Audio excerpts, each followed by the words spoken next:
Bene, rimaniamo nell'ambito sanitario, o meglio nella relazione tra paziente e medico. Una giovane autrice ha appena firmato un documentario che parla di tutto ciò.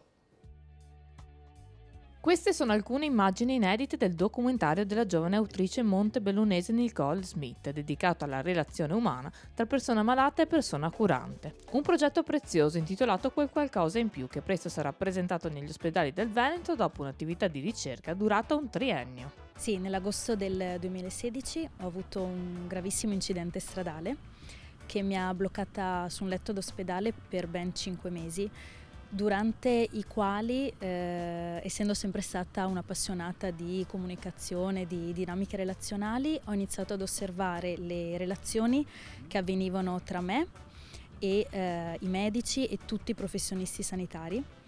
E mi sono resa conto di come sia un elemento manchevole, un po' lacunoso e mal gestito, e quando invece dovrebbe essere un ingrediente fondamentale in qualsiasi processo terapeutico. La forza di Nicole è stata quindi quella di pubblicare le proprie dinamiche interiori per renderle preziosa risorsa per gli spettatori del suo documentario. Ho portato su video una serie di riflessioni che facevo mentre ero su quel letto d'ospedale, e mi rendevo conto come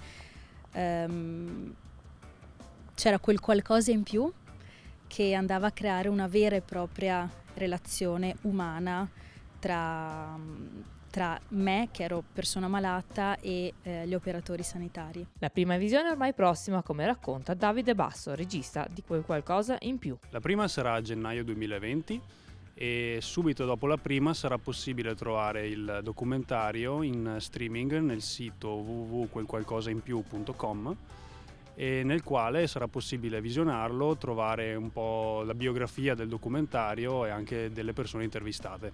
Per saperne di più c'è un blog tutto da scoprire. Il blog di Nicole è cominciamodazeus.com, www.cominciamodazeus.com, e lì vengono trattate tutta una serie di tematiche e di riflessioni che Nicole si occupa di portare su carta, su testo, e in cui si può approfondire l'argomento della comunicazione medica.